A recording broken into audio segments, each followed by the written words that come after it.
Ok, vamos lá, ajustar aqui a câmera.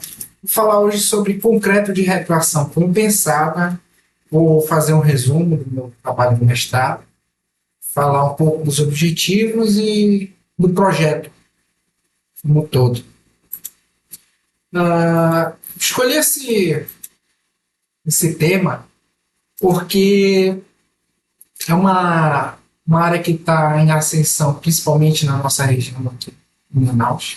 Está começando aos poucos, né? Eu escolhi, na verdade, esse tema 2 anos atrás, quando ainda não estava muito em alta esse tema aqui, concreto de retração compensada. Nos Estados Unidos já é utilizado em larga escala, né?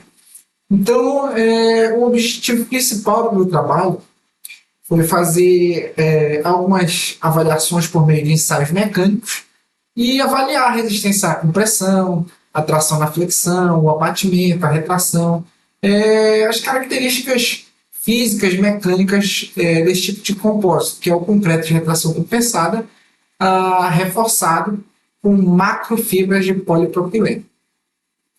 Vamos entender um pouco, então, sobre o que é o concreto de retração compensada, né?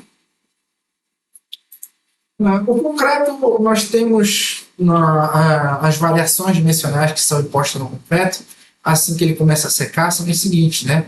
Você tem ali o concreto fresco, e assim que ele começa a secar, ele começa a reduzir o seu volume, ele começa a perder tamanho.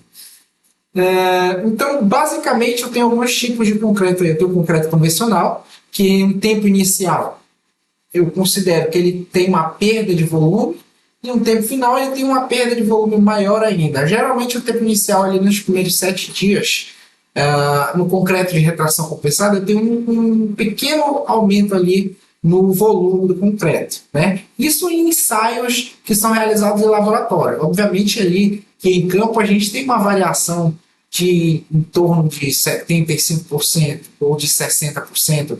Ou seja, quando você faz o ensaio laboratório, você consegue uma retração ali em torno de 60% da retração que ocorre em campo, de 50%, porque a retração que ocorre em campo a gente sabe que é bem maior por conta das variáveis, do tempo, por conta do sol, alguns fatores que influenciam aí na retração do concreto.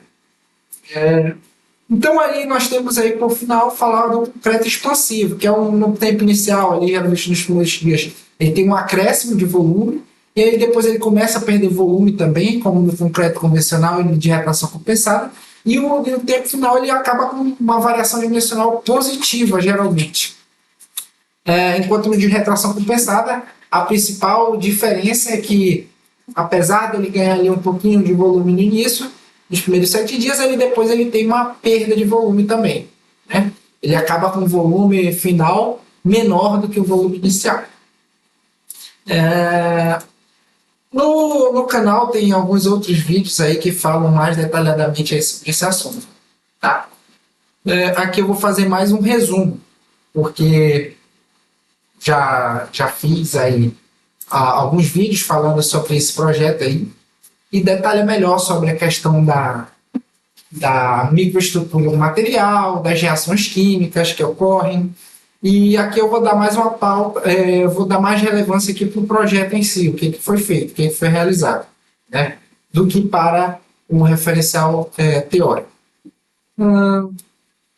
Eu comecei a estudar esse produto aí basicamente, aqui é um vídeo, essa parte aqui de cima, superior, canto superior esquerdo do vídeo, quando eu comecei a trabalhar com material expansivo, com material de retração compensada, 2 anos atrás, aqui em Manaus, visando uma das utilidades desse produto é que ele pode ali fornecer a questão da expansibilidade para o compósito cimentício autonivelante ou um concreto de retração compensada, porque nesses concretos aí são mais fluidos, que precisam de uma quantidade de água maior, embora sejam utilizados ali a questão dos aditivos plastificantes e superplastificantes, ainda assim é uma grande quantidade de água que eles levam. Então, para combater a retração que vem da retração hidráulica, a retração por secagem, a retração até mesmo a retração por carbonatação. Várias questões de retração podem ser gerenciadas aí, ou no caso, amenizadas pelos compensadores de retração. Então, o objetivo era, por exemplo, também, uma das utilidades é essa. Outra, além de autonivelantes, cimentícios e concretos autopensáveis, ele pode fornecer a questão também de ajuda na questão do dimensionamento e paginação de juntas maiores. Ou seja, quando você tem ali um piso de concreto, onde a junta de dilatação é maior, os espaçamentos entre juntas, você pode reduzir quantidade de armaduras, você pode reduzir patologias, porque as juntas entre pisos ali são geralmente as bordas da placa, são as zonas de maior fragilidade, as zonas de maior momento fletor, né? Então, essa questão de reduzir a paginação, o dimensionamento, o espaçamento entre juntas é uma coisa que facilita muito, tanto na questão de cortes, execução, quanto na questão econômica financeira. Por quê? Porque quando você tem, por exemplo, quanto maior uma questão nos pisos de concreto, principalmente, quanto maior é a metragem quadrada do piso, maior é a sua retração. Ou seja, ela aumenta ali uma função exponencial em relação à metragem, ou quadrática, se eu não me engano, em relação à metragem. Enfim, quanto maior a metragem quadrada da sua placa, maior é a sua retração. É um dos fatores que influenciam na retração, entre outros, né? Nós sabemos aí que, principalmente na questão de pisos de concreto, que é a que eu tenho mais experiência na área, é o quê? Que os fatores que influenciam na retração, principalmente ali, o atrito entre a base e a subbase, entre a placa e a subbase, o atrito, quanto mais atrito você tem, maior é a sua taxa de armadura de retração. Por quê? Se você tem muito atrito entre a placa e a subbase, você cria uma região de esforço maior. Então, ali, consequentemente, você tem que ter mais armadura de retração. Então, um dos fatores é a questão do atrito. O que a gente faz para reduzir isso? Lona plástica, camada regularizadora de areia, né? Regularizadora de superfície. Faz o máximo que você puder para reduzir o atrito entre a placa e a subbase. E também, né, outros fatores, temperatura, umidade, vento, são todos fatores que influenciam diretamente ali na retração do compósito. E para combater essa retração, um dos fatores é o concreto de retração compensada, né? Ou seja, você tira essa perda de volume absurda que o concreto sofre, que é imposto a ele pelo clinker. O cimento, o compósito cimentício, a natureza dele é retrair, é secar, é retrair, é perder volume.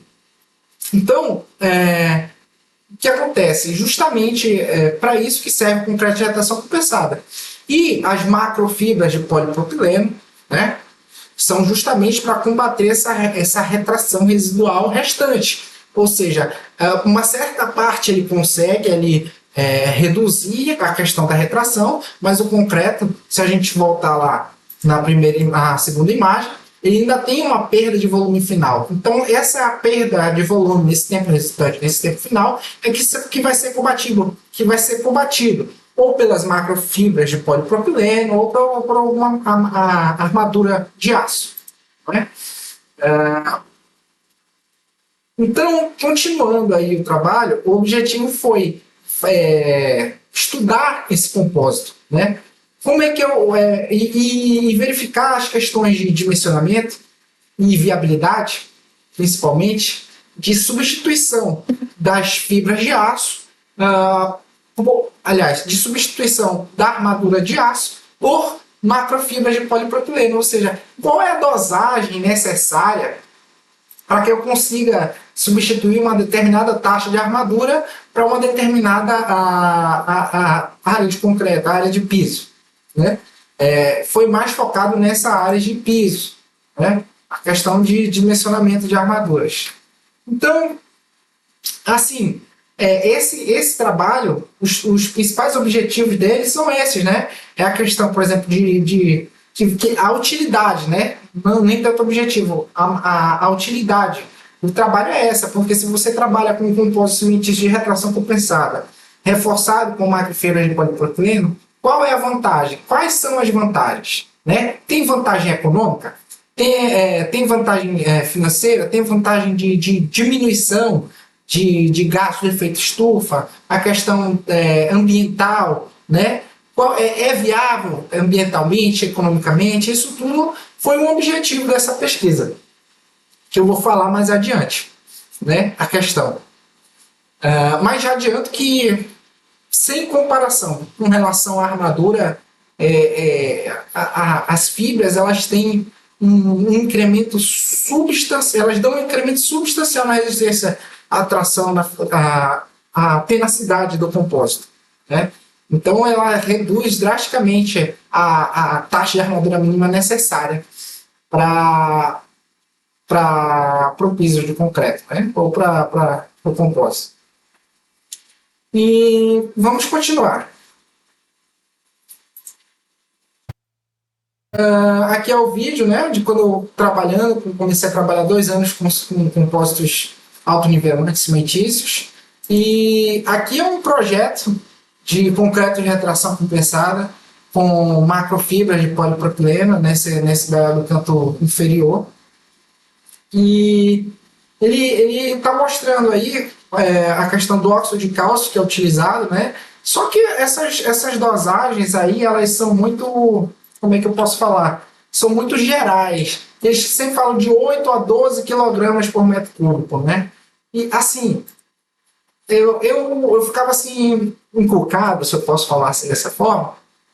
Por que de 8 a 12? 8 ou 10? Qual é realmente a dosagem que eu preciso utilizar de fibra? Qual é a dosagem que eu preciso utilizar de dry, que é o óxido de cálcio supercalcinado, que é o agente compensador de retração, né? Esses projetos principalmente os que eu estou pegando aqui hoje em dia, eles têm uma generalidade, né? Eles são muito abrangentes, eles não são específicos, né? Então eu comecei a querer estudar essa parte, por quê? Porque é uma economia drástica em questão, por exemplo, de piso e concreto. Se você tem aí 70 mil metros quadrados de piso, né? E tem uma variação em um material ali que vai te dar uma economia de R$ 1 milhão, entendeu? E qualquer variação mínima você consegue ter uma economia absurda ou um gasto muito absurdo. Então, esse foram alguns dos objetivos que eu alcancei através dessa pesquisa. Vamos lá. Aí o autoanalisava, né? E no canto superior esquerdo, alguns ensaios, né? E no canto inferior esquerdo, a paginação do piso. Olha só, essa aqui de um piso 12 por 12. Olha só, a paginação das juntas 12,5 por 12,5. Nesse piso aqui foi excepcional a questão da dosagem, a questão do dimensionamento, né? Eu tenho aí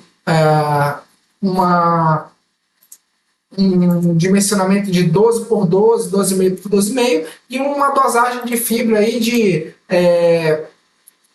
em torno de 5 kg por metro cúbico. Agora, por que estudar isso, né? Quando eu olho aqui, já tem um projeto aqui também, daqui também, de Manaus, já é uma 10 por 12, 10 por 15 em torno da paginação aí do piso. Só que quando eu vim aqui, né, olha aí o piso de concreto com tela armada. Então, como tem muita divergência e ainda não tem muito material nessa questão, como é que eu dimensiono o piso, a taxa de armadura mínima para um piso que tem fibra, né? Como é que eu consigo mesclar a questão das fibras com a questão do aço? Ou seja, eu preciso de uma dosagem. Como é que eu vou chegar no cálculo dessa dosagem? Então, essas aí foram algumas coisas que foram começando a me dar vontade de trabalhar com esse material. Meu vídeo aí a paginação do piso, né? 12,5 por 12,5. Ah, a questão do piso de fibra, né? Que é 5 kg por metro cúbico. Pede o salgamento também, que é a aspersão mineral. O óxido de cálcio supercalcinado, ou, né, o sulfaluminatos, que é outro agente expansivo também, que eu vou falar depois. E esse é um outro projeto, né, que é também de óxido de retração compensada, mas é um piso armado, né? Então a questão desse dimensionamento para a fibra também, junto com um aditivo expansor, é uma coisa que eu tinha muita vontade de entender. Por quê? Porque se eu consigo aprimorar essa questão, eu consigo dosar corretamente a minha fibra, porque para que a fibra serve também? Ela serve tanto para combater o momento fletor, quanto para combater a retração. Só que chega um momento, quando você vai aumentando a tua paginação, aumentando a tua distância entre juntas, que o teu momento fletor ali no piso começa a ser irrelevante, porque a minha maior força, meu maior problema passa a ser a retração. Quanto maior a placa, maior a retração. Então chega um momento que você para de se preocupar com o momento fletor e começa a se colocar a armadura no piso por conta da retração. Então, quanto eu preciso de taxa de armadura mínima? Quanto eu preciso de fibra? Se eu utilizar os dois juntos, o que eu preciso fazer para ter uma dosagem econômica? Né? Para ter uma dosagem legal, para economizar? Porque basicamente é o objetivo de toda obra, o objetivo do planejamento de qualquer obra é economia, além do que a questão ambiental também, que lá na frente eu vou pautar um pouco mais sobre isso. Aí os autonivelantes cimentícios, né, lá no canto superior. E vamos dar uma continuidade aqui no vídeo. Aí eu misturei algumas cores, né? O intuito de fazer aquele capeamento ali no piso, ali, né? Em pisos que estão ruins, né? Ruins. Aí é para medir o nível de brilho, né? Depois de um polimento ali. Enfim, né? Vamos começar um pouco aqui a falar da microestrutura do cimento, do clinker, que é o principal compósito aí do cimento. Basicamente aí nessa figura a gente pode ver que aqui o clinker anidro, né, que é o principal o principal ali, a principal composição do cimento é clinker, né? A gente tem aí alguns elementos. Nós temos o C3S, que é o silicato tricálcico. Nós temos o silicato dicálcico, que é o C2S, em torno de 25% aqui no clinker. O C3S em torno de 50%. Nós temos aí o C3A, que é o aluminato tricálcico. O C4AF, que é o aluminoferrita tetracálcico, né? Entre outros. Então, tem o percentual deles aqui na forma anhidra, aqui no cimento, ou seja, desidratado, sem água, no cimento. E ali, na hidratação, né, no decorrer das horas, eu vou formando esses produtos de hidratação aqui, ó. Aos 7 dias, ó, eu tenho essa quantidade de monossulfato, de antrigita, de hidróxido de cálcio, de CSH, né, que é o silicato de cálcio hidratado, de a portlandita, que é o hidróxido de cálcio, enfim. Tem alguns vídeos aí no canal falando sobre esses compostos, né? Então, eu tenho aqui o clinker anidro, que vai se hidratando aqui no decorrer do tempo e vai formar esses produtos aqui. Principalmente o CSH, que é o principal responsável pela resistência, em torno de 69%, que é o silicato de cálcio hidratado. Depois, o hidróxido de cálcio, né, que é o CH. Aí a antrigita e monossulfato em torno de 7% e outras fases 5%. Né? A reação de hidratação do clinker, do cimento, é uma reação extremamente complexa, mas aqui estão apenas os principais, né? Que eu separei aqui, os principais componentes hidratados e não do clinker. Né? Vamos continuar.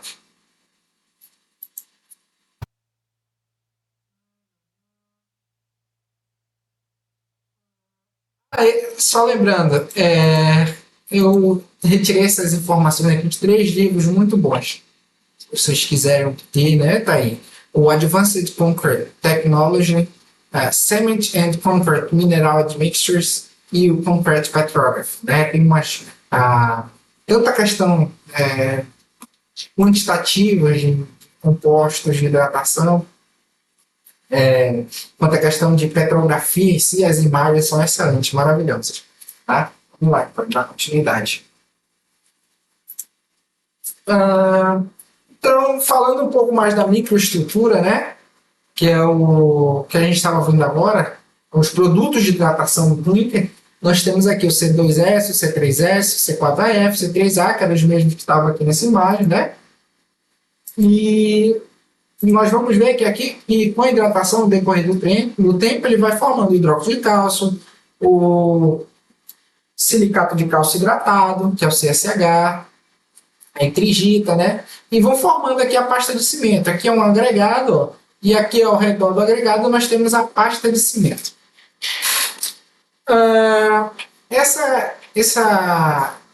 Esse molho aqui em forma de palha de aço aqui embolada, se eu posso falar assim, né? Esse aqui é o CSH, né? Ele se entrelaça ali, o entrelaçamento micrométrico entre eles é que dá o principal responsável pela resistência do concreto. Aí nós temos a trigita, que são essas agulhas aqui maiores, e o hidróxido de cálcio, que são esses cristais em formato de cristais hexagonais. Basicamente, esses são os principais componentes do clinker, né? Hidratado. Então, tirei dos 2 livros, né? O santo grau aqui da engenharia civil, que é o META, né? Da META inteiro, que muita gente cita, e o Concrete Petrography. Esse daqui é muito bom. A questão das imagens, né? Aqui,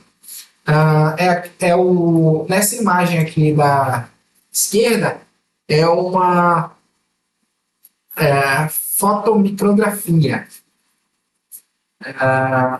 do clinker de cimento Portland não hidratado em luz refletida após corrosão com vapor de fluoreto de hidrogênio.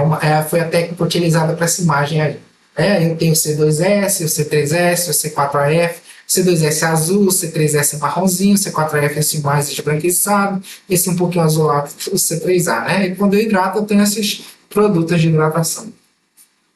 Vamos lá. Continuando. Vamos dar uma olhada então na microestrutura aqui do clinker hidratado. Né?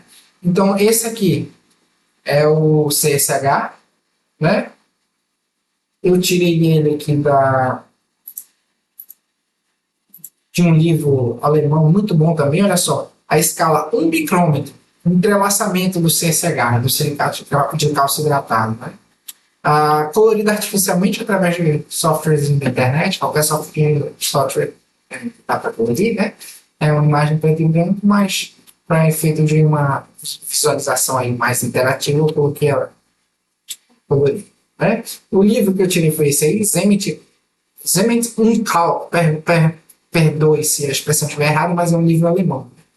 Muito bom, ele mostra o processo de hidratação do clinker em diversas etapas diferentes da hidratação. Essa aí é a trigita. Essa trigita, ela é bem maior do que o CSH, né? Então o entrelaçamento dela é maior. Então ele não é tão resistente, né? Quanto o entrelaçamento do silicato de cálcio hidratado. A trigita, né? Ela está aí hidratada nos primeiros 75 minutos. Nessa imagem já percebe que já tem a formação de trigita nos primeiros 75 minutos, né? Ela é um material que ocupa de 5 a 10% do volume da parte de cimento hidratada, né? E a estrutura cristalina dela é amorfa, ou seja, é bagunçada, é aleatória. Vamos lá. Para o próximo. Então, nós temos a trigita, aí também do mesmo livro, e nós temos aqui o hidróxido de cálcio, né? Que é justamente esse compostozinho aqui hexagonal, que é o que vai me fornecer a expansibilidade ao meu compósito. Eu me utilizar do mecanismo de formação dele, que é através do produto dry DMLG, que é óxido de cálcio supercalcinado. Né? Essa imagem foi tirada do Creative Petrography. E aí alguns outros compostos, como o monossulfato, né? E a nitrigita aqui, em forma de agulhas. Aqui aparecem os três, né? Environmental Scanning Electron Microscopy, esse aqui, ou seja, não foi preciso desidratar a amostra para fazer, porque quando você desidrata ele perde algumas características. O Scanning Electron Microscopy, que é esse aqui onde eu vejo os cristais hexagonais de óxido de cálcio, ela foi desidratada a amostra, mas dá para ver muito bem a questão do hidróxido de cálcio nesse tipo de ensaios de imagem, né? E Environmental Scanning Electron Microscopy também não foi desidratado aqui entre Egito. Então, a gente tem os três principais elementos ali do clínico hidratado, que é o silicato de cálcio hidratado aqui, na imagem da esquerda, o hidróxido de cálcio e a etrigita. No cimento, os principais responsáveis por me fornecer a expansibilidade, ou ali por compensar a retração, esse aqui do meio, hidróxido de cálcio. Quanto maior a formação dele, você compensa a retração, mas não tanto quanto a etrigita, né, que é a base de sulfoaluminatos, a expansão do cimento, só que é bem mais caro. Então, o mais economicamente viável ainda, atualmente para nós aqui, como não tem a produção nacional desse produto aqui, e o óxido de cálcio supercalcinado para fazer o hidróxido de cálcio aqui em forma de cristais hexagonais ainda é mais viável.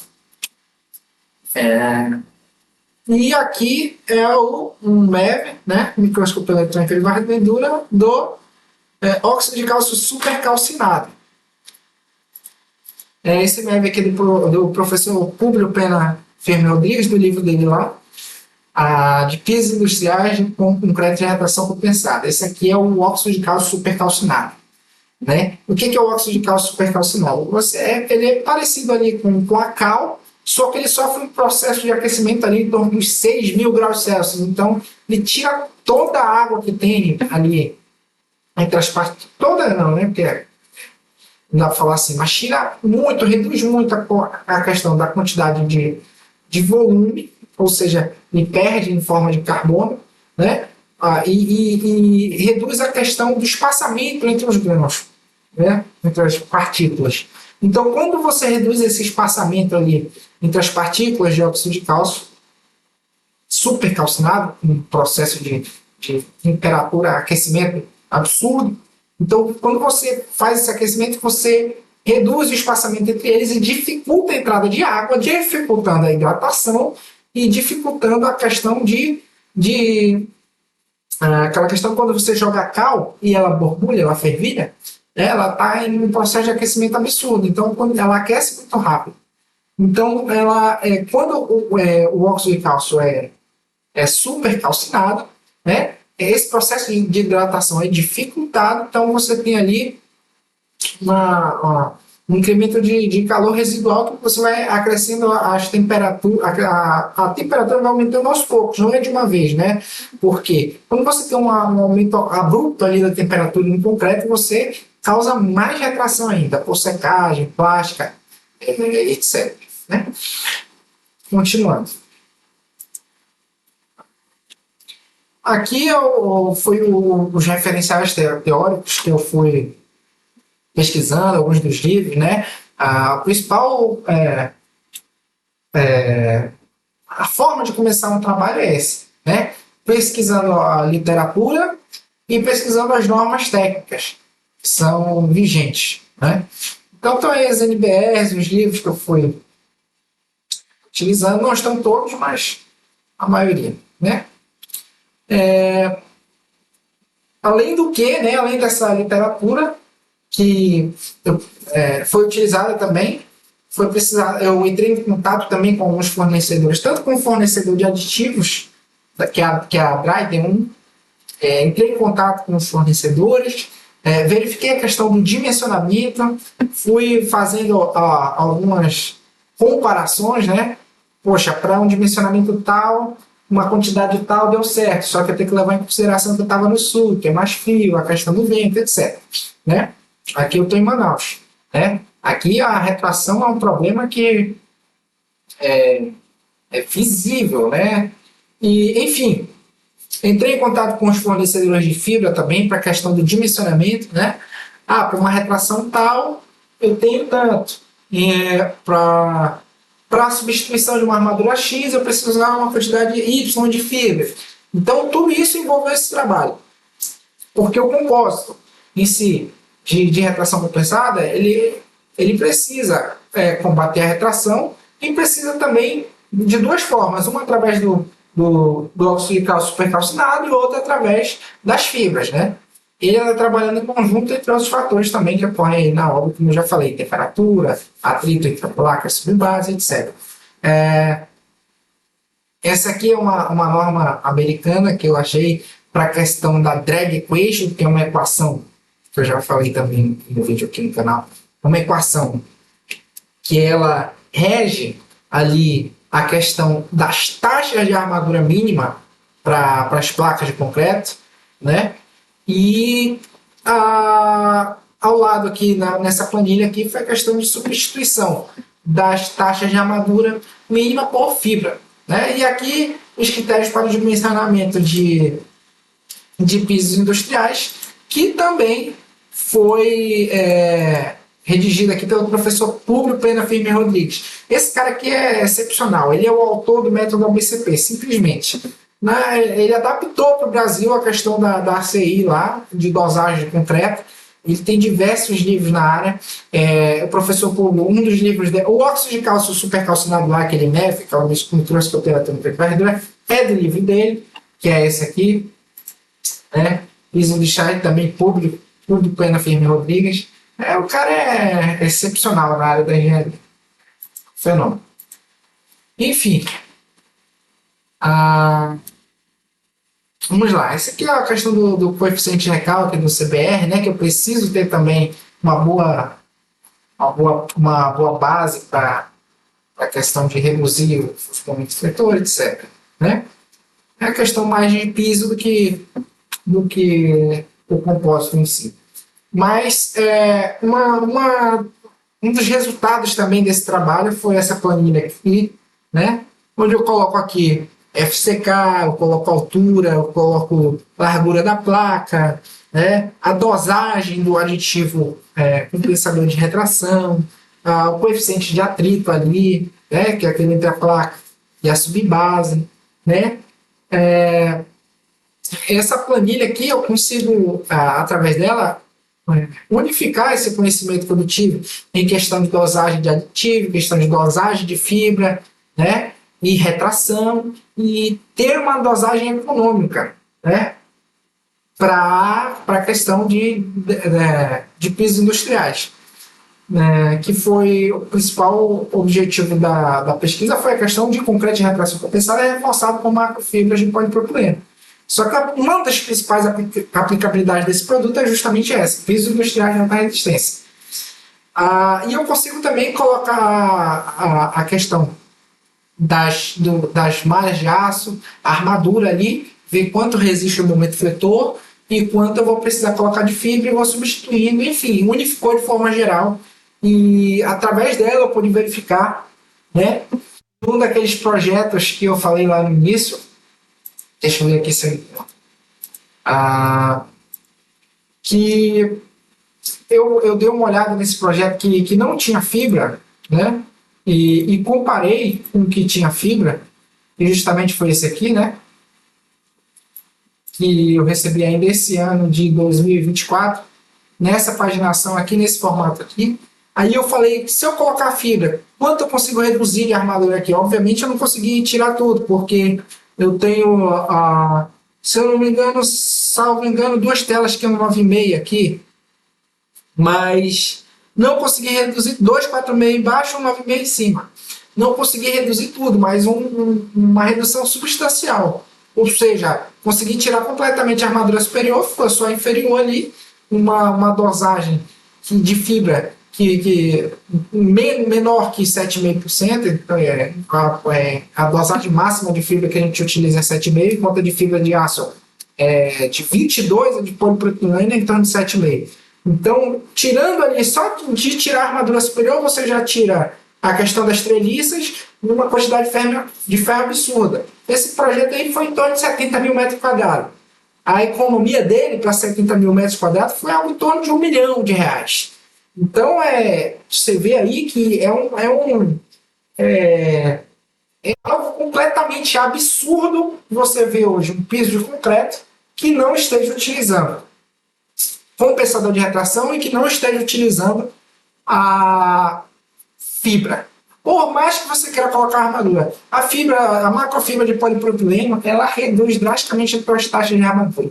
Então, se você vê hoje algum projeto que não tenha compensador de retração e que não tenha macrofibra de polipropileno grande, se for de 10 mil, 20 mil, 30 mil, 70 mil metros quadrados, você está perdendo um dinheiro absurdo. É regra, via de regra. Entendeu? Não tem como você não perder dinheiro se você não está utilizando. É absurdo a questão de economia nesse material. Vamos lá, continuando. Né? Continuando aqui, eu fiz algumas planilhas também com relação ao método de dosagem da BCP, que é o do professor Rubio Pena Firme Rodrigues lá, né? Coloquei aí as curvas de Abras aqui, nesse daqui, da esquerda. Coloco aqui o FCK do concreto, o desvio padrão que eu vou querer, né? E no final ele vai me dar o meu fator água-cimento, né? E aí o FCJ mais ou menos é quanto eu vou ter na resistência final, que eu estou mirando nos 36,6 para chegar nos 30. Por quê? Porque a gente sabe que na obra ocorrem os imprevistos, né? Enfim, aqui é pauta para a metodologia de dosagem ABCP, vou deixar para outro livro, né? Daí as curvas de Abras, o tipo de cimento, né, que é o CP2F32 lá, e aqui, nessa aqui são as planilhas, são as tabelas de dimensionamento do método ABCP. Eu falei que no método, né, eu olhei e não tinha para a questão de uma areia de módulo de finura 1,6, que era a minha areia. Então, o que eu fiz? Eu fui lá e fiz umas adequações do método, tracei algumas funções, verifiquei que elas eram função afim, etc. E consegui adaptar o método para um módulo de finura de 1,6. Tem alguns vídeos aí que falam isso aí também, que eu expliquei direitinho aí em outros vídeos aí atrás. Essa janela aqui das equações que foram utilizadas para aquelas planilhas anteriores ali, dimensionamento de pavimento ali, com fibras de aço, estruturalmente armado. Então essas questões de dimensionamento, a drag equation, isso aqui foi uma delineação ali da drag equation, né, principalmente, e como eu utilizei essas equações aí para a questão de dimensionar fazer aquela planilha de dimensionamento, né?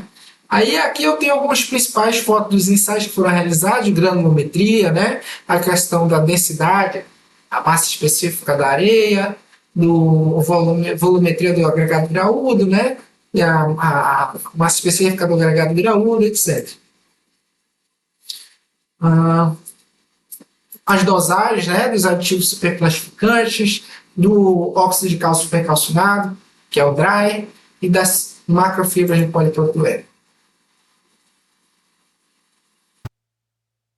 Aí aqui foram os equipamentos que foram utilizados, aqui a areia secando na estufa, né, a bancadinha do laboratório, as formas, as peneiras, o slump test, enfim. Ali atrás os CPs de prova de ensaios de compressão. Aqui algumas imagens, né, do ensaio de retração, a prensa, os resultados, os corpos de prova de compressão, de tração e flexão, aqui eu na betoneira, tive que colocar a mão na massa, aqui os corpos de prova em pura por imersão, uma etapa fundamental de qualquer compósito cimentício é a cura, porque você hidrata ali, você fornece hidratação material e ali os cristais vão se desenvolvendo. Os cristais de óxido de cálcio, os cristais de silicato de cálcio hidratado, os cristais de trigênio.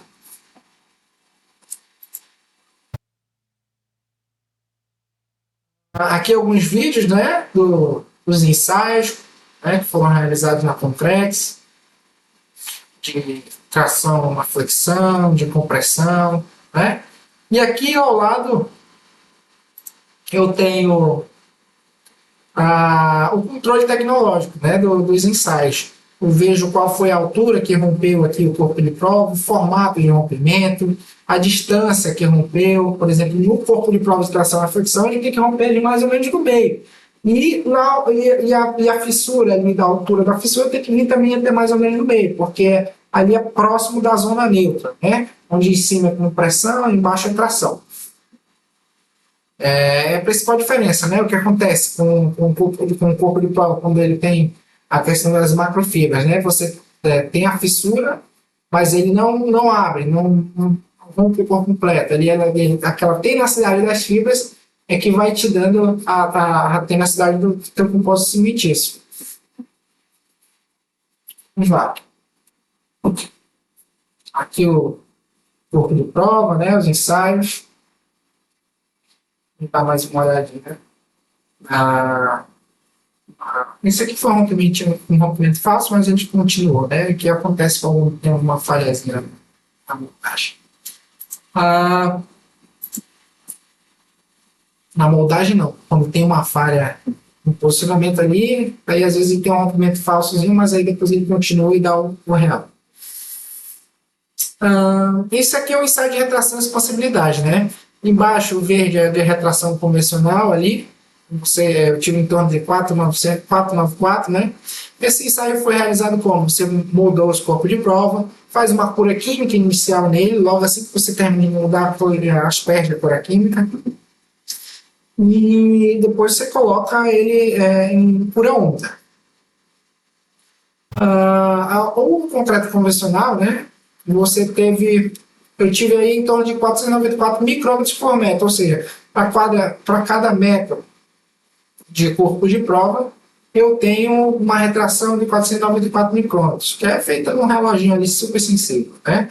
E já no meu concreto de retração convencional, de retração compensada, com 10 kg de DA por metro cúbico, eu tive uma redução ali para 326 micrômetros por metro, né? E aqui eu vejo que nos primeiros 7 dias ele tem aqui um incrementozinho pequeno no volume, né? Mas aí acaba no final, aos 28 dias, ele já tem uma redução, né? Já tem menos 208 micrômetros por metro. Então, através desses resultados aqui, né? Obviamente que esses resultados não refletem os resultados no campo, eles são uma aproximação. Eu posso multiplicar aí por algo em torno de 1,6, né, um acréscimo de 60%, para falar ali que um ambiente coberto, sem vento, sem sol ali, é basicamente o que eu voltei, né, na minha questão aqui de Manaus, que eu já observei, né, 1,6 vezes esse valor ali, né. Então aí eu dimensiono esse valor lá com a drag equation, a questão da retração, da armadura, das taxas de armadura mínima, das taxas de macrofibra de polipropileno.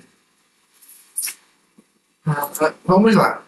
Então esse aqui é o resultado de ensaios de compressão, né, onde temos 7, 14, 21, 28 dias. Tenho 3 corpos de prova para cada dia desse. E eu tenho uma média, a variação amostral, desvio padrão, coeficiente de variação, resistência absoluta em relação aos 28 dias. Ou seja, em relação aos 28 dias, nos primeiros 7 dias eu tenho algo em torno de 66%, que é um ganho de resistência absurdo, né? Não é absurdo, mas entre 60% e 70% é o esperado, né? Um dos principais receios que eu tinha era justamente nessa questão. Por quê? Eu estou ganhando volume, né? Nos primeiros 7 dias. Dando uma olhadinha aqui de novo. Eu estou ganhando volume nos primeiros 7 dias. Será que eu vou perder resistência? Porque ganhando volume, a minha densidade ela pode ser menor, né? Do corpo de prova. Quando eu perco um volume, a minha densidade é maior.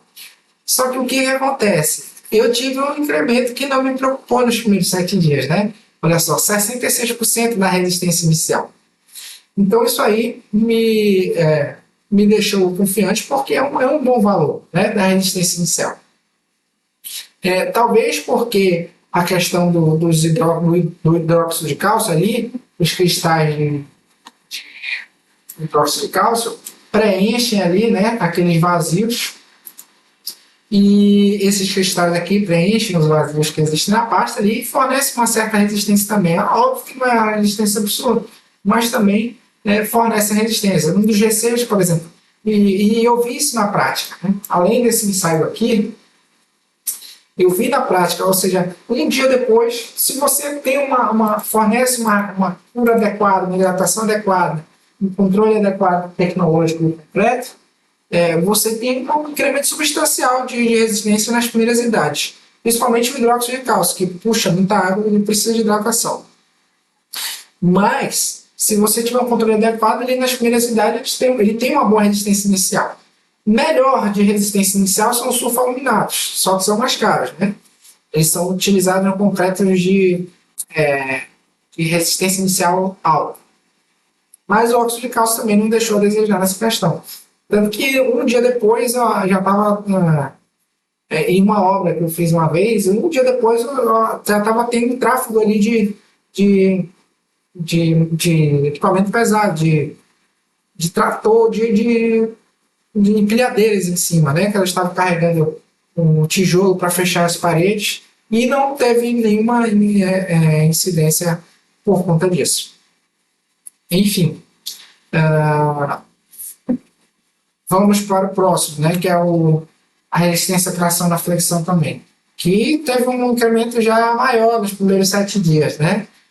Tem uma relação entre compressão e tração na flexão, mas aqui dá para ver que foi em torno de 76% de incremento de resistência, né, nos primeiros 7 dias. A tração na flexão, que é fundamental para a questão da movimentação de cargas ali na período da planta, né? Enfim, né, eu tenho também um incremento substancial nos primeiros 7 dias, assim como na compressão, e depois ele vem crescendo aqui aos poucos, né? Ele tem uma redução na taxa de variação. Continuar. Aqui foram os resultados que eu obtive, né? O ensaio de retração, o ensaio de compressão e o ensaio de tração na flexão. A principal preocupação é essa: eu ganhando volume, eu vou perder resistência? E não necessariamente, né? Os cristais de hidróxido de cálcio ali podem fornecer uma ajudinha na questão do preenchimento ali do volume da pasta. Nada que se preocupar. Vamos lá. Aqui foram uma cronologia, né? Desde o peneiramento aqui do material, né? Aqui a separação do material que foi usado para a inspeção mineral. Aqui já o material sendo aplicado, né?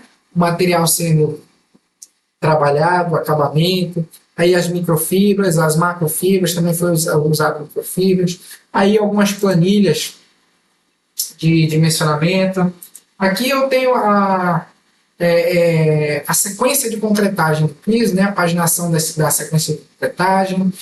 Nessas planilhas aqui eram anotadas a questão de controle de temperatura, umidade, velocidade do vento, que são todos fatores que influenciam absurdamente nesse serviço, né? Uma ideia bacana seria para a questão desse controle tecnológico de concreto, tanto de concreteiro quanto da obra em si, seria uma forma de automatizar esse processo de um aplicativo, né, que pudesse trazer esses dados que eu ainda não encontrei, diretamente alimentar diariamente um banco de dados. Ou seja, você tem temperatura em 2, 3 horas do dia ali, por exemplo, você tira umas 7 horas, no meio-dia e umas 4 horas da tarde, quando estiver acabando o serviço, aí você tira temperatura, a umidade, velocidade do vento, essas variáveis aí que são fundamentais para a questão do controle da retração, né? Então, se tiver algum problema ou possivelmente acontecer de precisar fazer uma adaptação, você tem ali um aspecto ali crucial para a questão do controle tecnológico. Aqui sou eu aqui numa máquina, né? Ninguém resiste a essas desempenadeiras, todo mundo quer dar uma volta. Né? Aqui o material foi utilizado para a expressão mineral. E aqui é o ensaio, o FF e o FL, né? Que é o fator de nivelamento e o fator de planicidade, que foram utilizados, né? O ensaio, o FF e o FL, que é utilizado em pisos, né? Segundo o nivelamento e a planicidade do piso. Enfim, esses foram esse aí foi a parte prática do trabalho, né? Como ajudou? Como ajudou a questão do, dos ensaios, a questão do estudo do material em si? Isso aqui, a parte prática ajudou demais a compreender a dinâmica do material. Muito bom. Principalmente com relação, por exemplo, ao hidróxido de cálcio, quando chega a uma certa idade, ali, ele vai começando a perder a umidade vai começando a hidratar o produto, né? Então você começa a ter que usar ali um pouco mais de, de retardador de pega, né? Começa a aquecer, e quando ele começa a aquecer, ele começa a acelerar a pega do material, né? Inclusive, um dos controles de temperatura a gente tinha também lá no termômetro, sempre medindo a temperatura do pé, né? E uma coisa que eu percebi foi principalmente isso, quando se pede uma nova remessa de dry, que ele vem ali no estado dele natural, já um óxido de cálcio super calcinado. Então, quando ele vinha ali, quando ele chega top, bacana. Aí, se você tiver muita ocorrência, se ele não tiver um local muito bem guardado, muito seco, ele começa a pegar uma certa umidade ali, aí você começa a ter que trabalhar mais no retardador de pega. Só que você tem que observar que quando chega uma nova remessa, você tem que adaptar o retardador ali para não usar a mesma dosagem que você estava usando com aquele material já antigo. Então, são certas coisas que você só ganha realmente com a experiência. Enfim, essa aí foi a minha experiência, esse foi o meu trabalho. Espero que tenha resumido bem aí e vocês tenham gostado, tá bom? Só deixar terminar de dar as imagens aí, questão da temperatura e tudo, né? Foi isso aí, pessoal. Valeu! Acabou então.